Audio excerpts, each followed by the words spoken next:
কেন্দ্রীয় নেতৃত্ব যে ফরমান বা তারা যেভাবে চলছে রাজ্য বিজেপি নেতৃত্ব সেটাকে অনেক ক্ষেত্রেই কিন্তু তাদের কাছে এটা বোঝাই যাচ্ছে যে কার্যকরী হচ্ছে না, যে কারণে হয়তো ভোটে আশানুরূপ রেজাল্ট তারা পাবেন না, অনেকে কিন্তু এটা ধরে নিয়েছেন। বেশ কয়েকজন বিএলওর সাথে কথা বলছেন, তাদের অপরিসীম তারা পরিশ্রম করছেন। এই যে সমস্ত ফর্মগুলো আসছে তারপর বাড়িতে গিয়ে তাদের ডাউনলোড করে তারপর পাঠাতে হচ্ছে, স্ক্যান করতে হচ্ছে। এই কাজটা অনেক খাটনির তো বটেই, তার সাথে যেটা হচ্ছে অনেক ধৈর্য রাখতে হচ্ছে তাদের। অনেকে হচ্ছে জীবিকার প্রয়োজনে এসেছেন, তারপর দেখেছেন সুযোগ সুবিধা রয়েছে, বাংলাদেশের থেকে অনেক ভালো পরিস্থিতি এই দেশে বিরাজ করে, অন্তত অর্থনৈতিকভাবে অনেকে এসেছেন। আর যারা ডেলি আসা যাওয়া করেন বা ধরুন 3 মাস কাজ করে ফিরে যান, তারা অনেক আগে ফিরে গেছেন। বিএসএফকে বলেছে যাওয়ার আগে অনেক ভালো ভালো কাজ আমাদের সাথে করেছেন, দারুণ ব্যবহার করেছেন। ধরা যাক 10 লক্ষ মতো মৃত ভোটার ধরুন বাদ গেল, এই 10 লক্ষ মৃত ভোটারের ভোট করিয়ে দিতে পারত, তাহলে কেন্দ্রীয় বাহিনী, নির্বাচন কমিশন নিযুক্ত যে কেন্দ্রীয় বাহিনী, তারা কি একদম মানে যখন ভোট চলছে তারা কি একেবারে এরকম কলা ছাড়াচ্ছে আর শুধু কলা খাচ্ছে? এসআইআর প্রক্রিয়া ইতিমধ্যে জোর কদমে শুরু হয়েছে, গ্রাম থেকে গ্রামান্তর, জেলা থেকে শহর, শহরতলি, সর্বত্র বিএলওরা তারা বিভিন্ন বাড়ি বাড়ি যাচ্ছেন, বিভিন্ন গ্রামে গিয়ে তারা কোথাও গিয়ে গাছতলায় তারা বসছেন, ক্লাবে থেকে বসে অনেকে আসছেন, নিজের থেকে স্বতঃপ্রণোদিত হয়ে ফর্ম নিচ্ছেন, কেউ পরিবারের পক্ষ থেকে নিচ্ছেন। এর থেকে একটা জিনিস পরিষ্কার যে মানুষ এটাকে ডকুমেন্টেশনের এই কাজটাকে তারা সিরিয়াসলি তারা নিয়েছেন, এবং অনেক ক্ষেত্রেই দেখা যাচ্ছে কেউ কেউ ফর্মটা পাওয়ার পর 2 সেট করে ফর্ম দেওয়া হচ্ছে এবং একটা সেট পুরোপুরি তারা নিজেদের কাছে রাখছেন। কেউ কেউ একটা ফর্মকে জেরক্স করে প্রথমে জেরক্সটাকে লিখে নিচ্ছেন যাতে কোনো ভুল ভ্রান্তি বা এতটুকু যাতে কোনো রকম সমস্যা তৈরি না হয়। বিশেষভাবে যাদের 2002 সালে নাম আছে তাদের জন্য তো কোনো ডকুমেন্টেশনের প্রয়োজন নেই। যারা পরে ভোট দিয়েছেন 2002 এর পর থেকে যারা ভোট দিতে শুরু করেছেন, ভোটার লিস্টে নাম আছেন, তাদেরও জন্য যে বিরাট আর কি 2002-এ তাদের বাবা বা মায়ের কারোর একজনের নাম থাকলেই তাহলে তো কোনো সমস্যা হবার কোনো কথাই নেই, তার কারণ সেরকম প্রভিশনই নেই ফর্মে।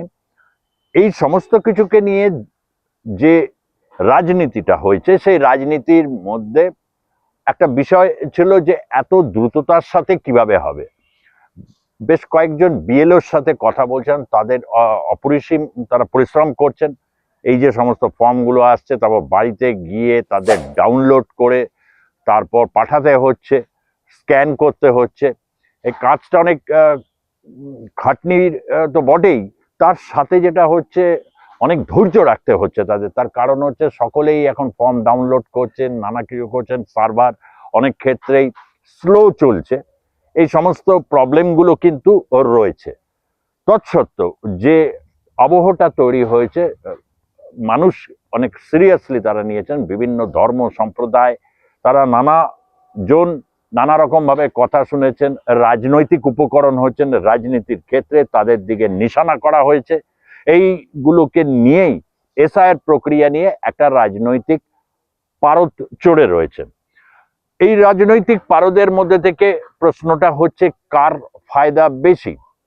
বিরোধী রাজনৈতিক দল হিসাবে তৃণমূল কংগ্রেস, এনআরসি, সিএ তাদের ধারাবাহিক যে বিরোধিতা বা নানা ক্ষেত্রে প্রশ্ন সহ তাদের যে বিরোধিতাগুলোকে রয়েছে, বিভিন্ন প্রশ্নগুলো রয়েছে, সেই প্রশ্নগুলো স্বাভাবিক। এই প্রশ্ন তো কোনো রাজনৈতিক দল এককভাবে এরকম একটা শূন্যে ভাসিয়ে দিলাম ব্যাপারটা তা তো নয়, তার কারণ এগুলো তাদের কর্মী সমর্থকদের মধ্যে এই প্রশ্নগুলো থাকে, এবং সেই প্রশ্নগুলো ভাসিয়ে দেওয়াতে ভারতীয় জনতা পার্টি সেগুলোকে তীব্র রিয়াকশনস দিয়েছে বিভিন্ন ক্ষেত্রে, এবং তীব্র রিয়াকশনসের ফলে বাংলাদেশি, রোহিঙ্গা এবং বিশেষ করে মতুয়া, হিন্দু ধর্মাবলম্বী মতুয়া সম্প্রদায়, তারা প্রত্যেকেই এই রাজনৈতিক পরিসরের মধ্যে চলে আসতে হয়েছে।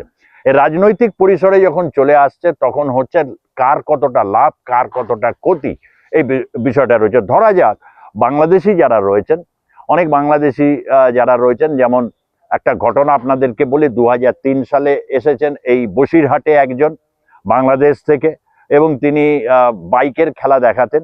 বাইকের খেলা দেখাতে দেখাতে 2003 সালে তিনি ভোটার কার্ড, আধার কার্ড সবই তার হয়, কিন্তু 2002 সালের ক্ষেত্রে যে নাম নেই, তাহলে তিনি কি করে তিনি এই সমস্ত তথ্যগুলোকে সাবস্টেনশিয়েট করবেন? এই করতে গিয়ে বিএলও দুবার তার বাড়িতে গেছে, দেখে যে তালা মেরে তিনি নেই, বেপাত্তা। এরকম ঘটনা অনেক হবে, তার কারণ অনেকে হচ্ছে জীবিকার প্রয়োজনে এসেছেন, তারপর দেখেছেন সুযোগ সুবিধা রয়েছে, বাংলাদেশের থেকে অনেক ভালো পরিস্থিতি এই দেশে বিরাজ করে, অন্তত অর্থনৈতিকভাবে অনেকে এসেছেন। আর যারা ডেলি আসা যাওয়া করেন বা ধরুন 3 মাস কাজ করে ফিরে যান, তারা অনেক আগে ফিরে গেছেন। বিএসএফ কে বলেছেন, যাওয়ার আগে অনেক ভালো ভালো কাজ আমাদের সাথে করেছেন, দারুণ ব্যবহার করেছেন, কি করেছেন না করেছেন সেগুলো খতিয়ান বিভিন্ন সময় আপনারা পেয়েছেন।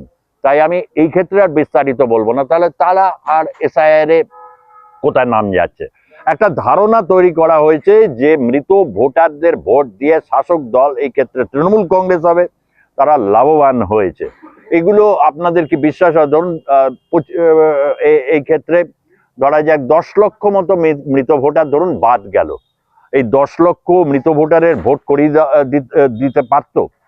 তাহলে কেন্দ্রীয় বাহিনী, নির্বাচন কমিশন নিযুক্ত যে কেন্দ্রীয় বাহিনী, তারা কি একদম মানে যখন ভোট চলছে তারা কি একেবারে এরকম কলা ছাড়াচ্ছে আর শুধু কলা খাচ্ছে?